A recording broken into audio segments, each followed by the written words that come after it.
Sébastien Hugoni, bonjour. Bonjour. Alors, une sécheresse persistante sévit actuellement sur la Polynésie, notamment depuis début septembre, touchant plus particulièrement le bassin urbain de Papeete, avec des niveaux à moins 83%, valeurs qu'on retrouve en 1983 seulement. Alors, on est d'accord, ce sont là des valeurs historiques, on peut dire? Alors déjà, ce sont des valeurs remarquables. Historiques, non, puisque ce ne sont pas des records. On a eu des sécheresses plus intenses sur la période de septembre-octobre en Polynésie. Mais voilà, c'est en surface. On n'a pas vu ça depuis 1983, donc c'est proche de 40 ans quand même. Sur d'autres zones, on est plutôt de l'ordre des années 2002, notamment à Bora Bora ou Moorea. C'est remarquable. Historique, non, puisque des records ne sont pas battus, heureusement. D'accord. Alors, on peut s'intéresser à présent peut-être aux conséquences donc de cette sécheresse alors sur la zone urbaine, mais pas seulement. Oui, parce que la sécheresse que nous connaissons actuellement, donc depuis le 1er septembre, qui fait déjà suite à un mois d'août assez sec, touche particulièrement les îles de la Société et la moitié nord des Tuamotu. Et les conséquences directes de cette sécheresse sont pour les Tuamotu, le manque d'eau de pluie, forcément. Et on sait qu'au Tuamotu, la vie quotidienne est gérée pour l'eau par les récupérations d'eau de pluie. Donc on a pu voir dans différents reportages cette inquiétude au niveau des habitants des Tuamotu. Et sur Tahiti, où on a quand même une disparité, la zone urbaine qui est extrêmement sèche, qui peut poser des problèmes aussi en eau pour les lotissements, notamment à Mainarama par exemple. Et par contre, en revanche, sur la côte est de Itia, à Faoné, la Presqu'île et les côtes sud, entre Papara et Taupo, c'est un peu plus sec, mais voilà, c'est encore gérable. Il y a quand même de l'eau. Parce que si tu veux, on parle de sécheresse. Au niveau météorologique, en fait, on fait un bilan hydrique. On mesure ce qu'on a, les quantités de pluie tombées sur une période donnée, donc ici depuis début septembre, et on la compare par rapport à ce qui tombe habituellement.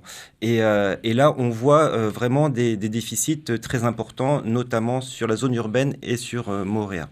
Oui, puis pour certains agriculteurs, c'est même très bien qu'il ne pleuve pas. Alors pour les agriculteurs, pas tous, puisque bon, les agriculteurs de fruits et légumes doivent quand même gérer leur eau, pouvoir arroser leurs fruits et légumes. En revanche, pour les copraculteurs au Tuamotu, de faire du copra et de vendre son copra qui n'a pas été touché par la pluie a une valeur plus importante à la vente, donc c'est bien pour eux. Par rapport à du copra qui aurait pu être mouillé par la pluie où le cours du copra devrait baisser.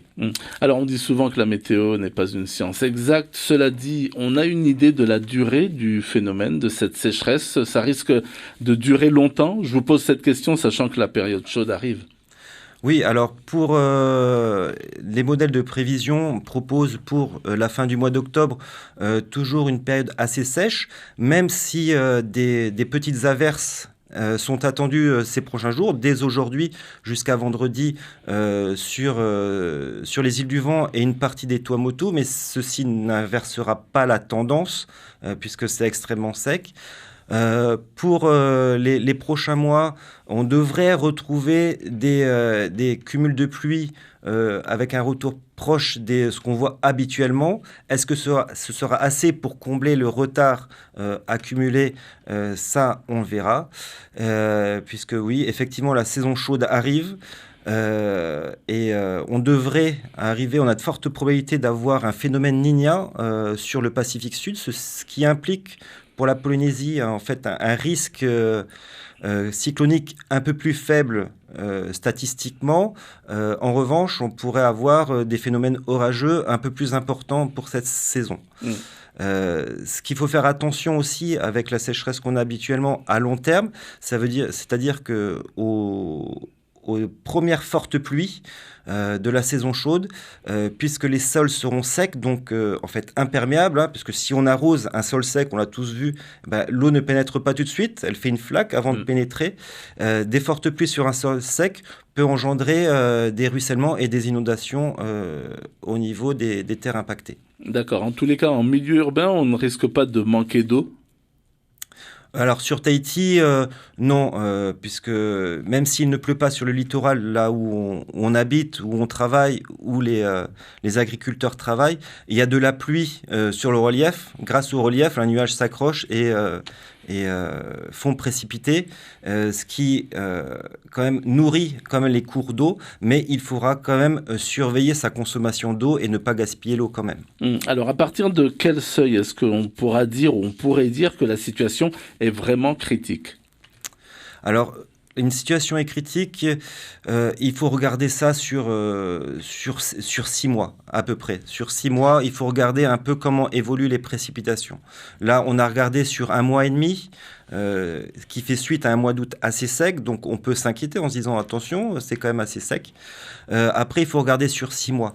Depuis le début de l'année, si on fait le cumul, depuis le mois de janvier, sur l'ensemble de la Polynésie, on est à peu près au niveau des cumuls de pluie enregistrés pour l'année.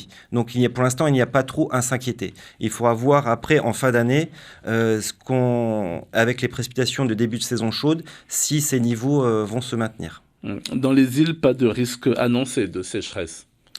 Sur les Tuamotu, si on va vers une sécheresse, qui est là actuellement. En revanche, sur les australes, la sécheresse n'y est pas, hein, puisque nous avons pas mal d'eau. Et sur les marquises, bien que ça soit un peu sec, nous ne sommes pas inquiets sur une période de sécheresse intense.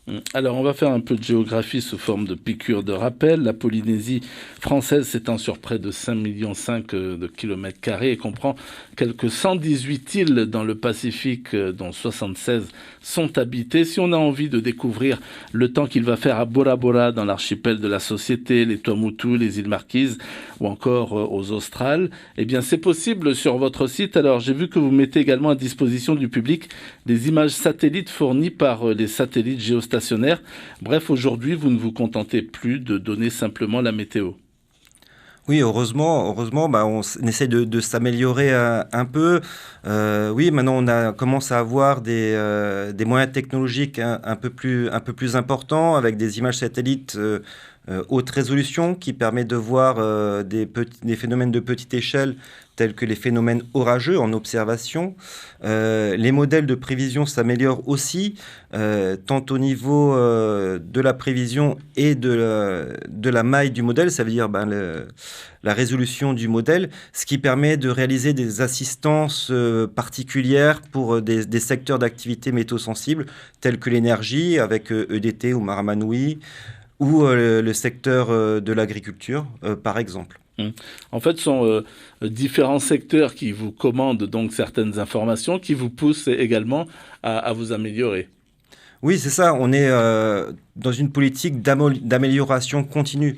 On a énormément de demandes. La dernière grosse demande qui était un peu publique, c'était la demande pour les JO 2024 à Te Aupo, où le comité d'organisation locale nous a demandé un travail sur les conditions de houle pour la période des Jeux.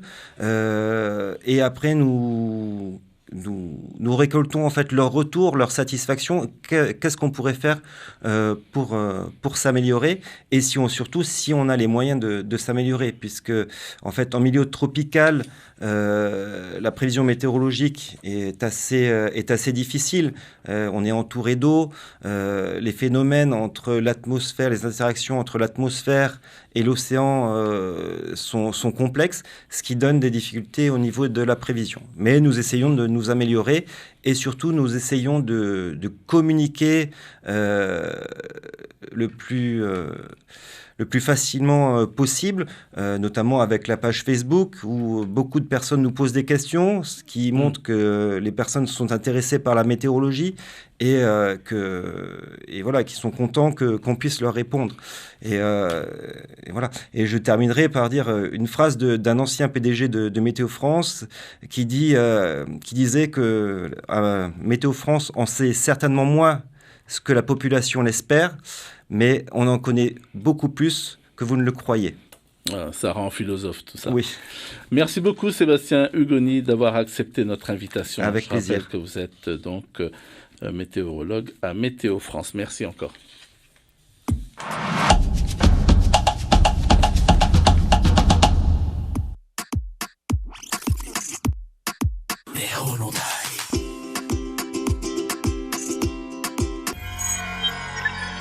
Retrouvez ce programme en replay sur notre site internet